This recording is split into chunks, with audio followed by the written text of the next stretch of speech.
Hi, I'm Dennis Phillips, and welcome to Everyday Reloading and Shooting.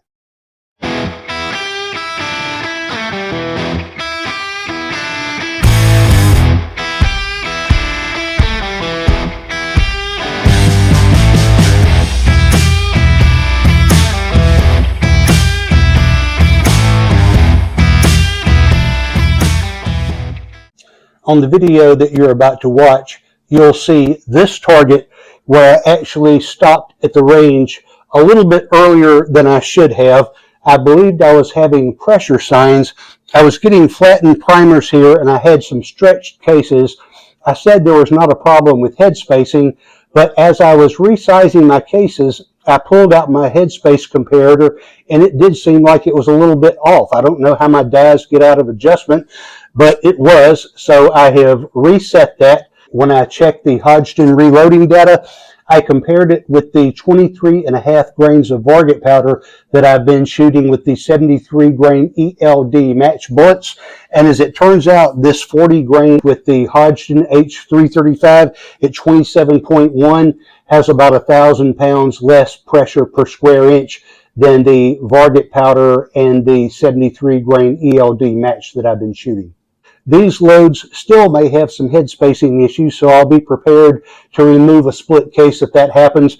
But I want to test these two loads at 26.8 and 27.1. So I'm taking this target back to the range, and at the end of the video that I previously completed, you'll see the results of these two loads here at 26.8 and 27.1. All right, welcome back to the channel.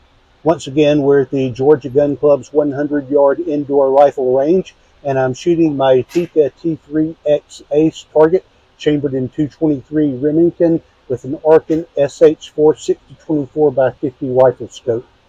And today, I'm going to be reproducing a load I saw on Johnny's reloading bench, and there's a link in the comments below, and he's shooting a 40 grain Vmax, a super light bullet, with H335 powder, and he found one particular load at 26.5 grains of powder that performed really well, and so I'm going to shoot that same load. Now I understand that every rifle is different and every rifle is not going to perform the same way, so what I've done is I've chose that as the middle charge weight at 26.5, and then I'm going to be loading at 0.3 of a grain increments above and below that. I'm going to start at 25.9 and go to 26.2, 26.5, 26.8, and 27.1. We'll chronograph all of these to see how they perform. I'll shoot a 5-shot volley group at the first charge weight, and then we'll be shooting 5 10-shot groups at each charge weight. All right, as always, you're welcome to enjoy the music while I fast forward through my shooting, or you can skip forward to the results that follow. Shooting at 100 yards.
All right, I'm going to cut this one short, and I'll show you why here in a second.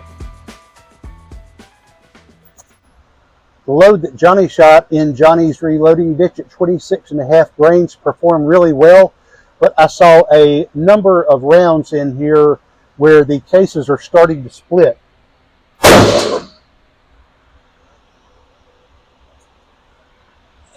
Here's 2 from this last group.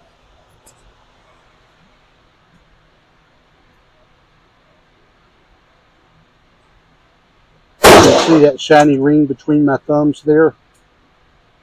That's where the case is being stretched. You can bend the end of a paper clip and feel in there, and you can feel a groove in there starting to form.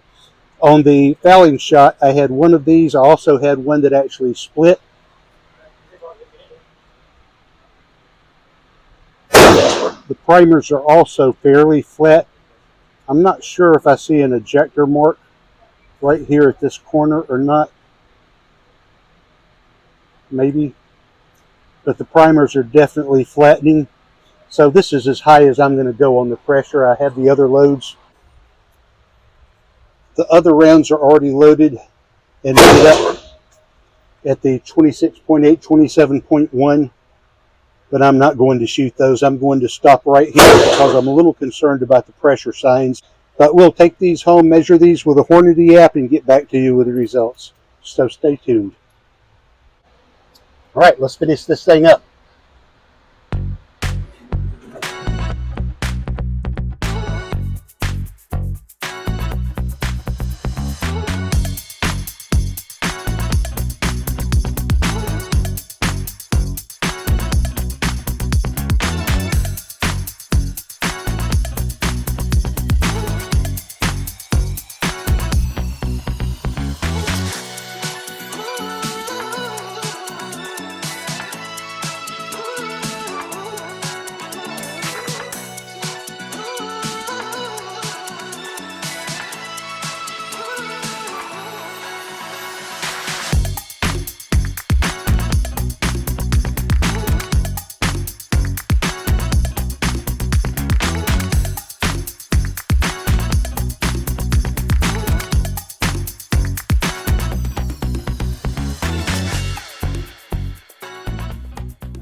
All right, I had no split cases. I do have some that are showing signs of beginning to. I had a couple that had a couple of stretch marks on them. These were sized before I adjusted my sizing die. So I think we're going to be okay now. Let's bring them in and see how they look.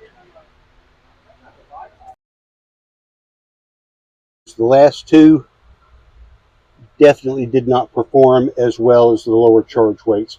But we will take these home, measure these, and post the results. All right, I'm back from the range, and I've had a chance to measure my targets and analyze the results. As I mentioned in the beginning of this video, this test was inspired by another video that I saw on a YouTube channel called Johnny's Reloading Bench. And he's testing loads with a 40 grain Vmax bullet and H335 powder. The rifle that he was using was a Remington 700 BDL Varmint Special. There's a link to this video in the description below. If you're new to reloading, or even if you've been at it for a while and you're not familiar with Johnny's Reloading Bench, you should check it out. I think you'll find the information very helpful. Johnny was quite an icon on the reloading scene for a number of years, up till a couple of years ago, and then he stopped making videos. He didn't make anything for about a year. And then a year or so ago, he started posting again, stopped for a while, started posting again. And his last videos, he's got 3 or 4 between 5 and 7 months ago. But anyway, you should check out that channel. There's some really good content on there I think you would enjoy. Okay, as to this target, I had issues. I had planned to shoot loads from 25.9 up to 27.1. And 27.1 is the maximum charge weight that's showing in the Hornady manual. And Johnny shot loads up to 27 grains, and that was the best performer. But I was getting nervous here because even at the beginning at 25.9 grains, I was seeing flattened primers. And even on my fouling group, I had one split case that I was able to remove from the rifle. And then I had another case that was showing signs of starting to split, the little ring that you see around here. And then I also had flat primers on the rest of my groups. At 26.2, there were 2 cases that were starting to split. And at 26.5, there were 2 cases that were starting to split. And I know I don't have a head spacing issue. I've dealt with that thoroughly. But these rounds were traveling at 3,578 feet per second. So these are some pretty hot loads. So what happened here is I was a little worried that I was going to have another case split in my rifle and I wouldn't be able to continue shooting and it would just ruin my day at the range. So I stopped shooting at 26.5 grains. So I didn't shoot the 26.8 or the 27.1 grains that I'd loaded for. I still have those. I will probably have to unmake those bullets or maybe shoot them in my AR. But anyway, we shot the fouling group. It was shooting slightly high and to the right, so I adjusted it one click to the left, and then I shot groups 1 through 5 at that setting with no further adjustments. At 25.9 grains of powder, we had some flattened primers, as mentioned, and we had a group size of 1.09 inches with a mean radius of 0.38, an average velocity of 3450, and a standard deviation of 14.2. At 26.2 grains of powder, we're opening up at 1.33 for our total average group size. We also had 2 cases that were starting to split here, as well as flattened primers. We had a group size of 1.33 inches, a mean radius of 0.37, an average velocity of 3509, and a standard deviation of 27 feet per second. Now, at 26.5, this was our best performer, but it's not one that I'm going to continue to load because I'm a little concerned about the pressure, so I'm going to look for a different powder and different charge weight for this particular bullet. Even though it's only 40 grains and it's supposed to travel fast, I just don't think it's a good match for my rifle. So at 26.5 grains, we had 2 cases that were starting to split along with flattened primers. This is the Johnny's Reloading Bench load, his first load that he shot. And I think he had a 10-shot group of 0.67 inches with that load, so it performed really well. And then the second one at 27 grains performed even better, so please check that video out. So at 26.5 grains of powder, we had a group size of 0.76 inches and a mean radius of 0.27. There was an average velocity of 3,578 feet per second and a standard deviation of 30.1. So on these, the first group at the lowest charge weight had the best standard deviation of 14.2. Then we increased the charge and it goes to 27 and then 30. So it looks like that standard deviation is going downhill. And Johnny says pretty much the same thing in his video, that he's had a really hard time getting decent standard deviations out of the H335 powder. However, if it performs well, it's hard to argue with that. So in any event, if your rifle will handle it, the 26.5 grains perform very well with the 40 grain Vmax bullet. And the 26.5 grains of powder should work pretty well for you for varmint hunting. I would be very careful and watch those loads for pressure signs, although we're still full half a grain, 0.6 of a grain below the maximum charge weight. I would still keep an eye on those pressures. I'm going to continue working with this 40 grain Vmax bullet, but I'm also going to be trying some different powders with different velocities, and we'll see how those perform. All right, so stay tuned. All right, so I got back from shooting these last 2 groups at 26.8 and 27.1 grains with the 40 Vmax. At 26.8, we're not overly impressive here. We've got a group size of 1.20 with a mean radius of 0.35, which I guess is respectable because that gives you an average group size of 0.7. Pretty fast average velocity of 3611 and a standard deviation of 28.9. At 27.1 grains, this was the hottest load that we had, and we had a group size of 1.42 inches, a mean radius of 0.43, average velocity of 3675, and a standard deviation of 26.4. Okay, so at 26.8 and 27.1, we're not overly impressed with those. At 26.8 grains of powder, I had this one case. You see that shiny ring? That's starting to split. That's where the case is stretching.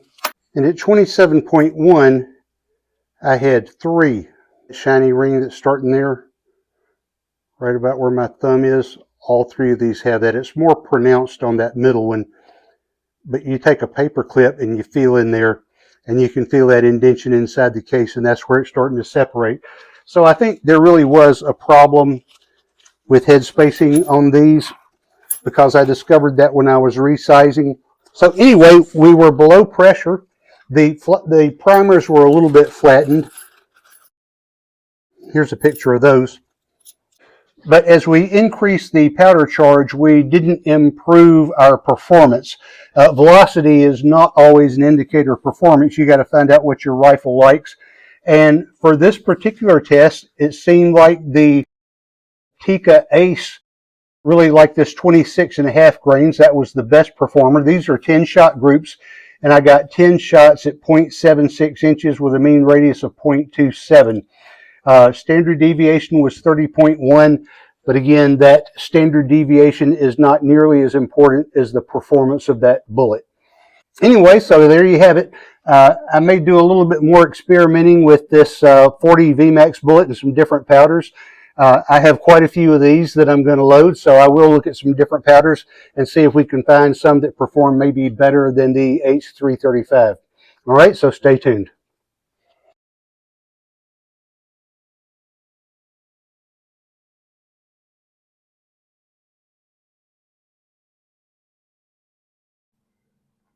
All right, those are my results. I hope you find this information helpful. If you have any ideas, thoughts, questions, please leave those in the comments below. I try to interact with everybody that comments. I hope you will also like, share, and subscribe. And as always, thanks for watching.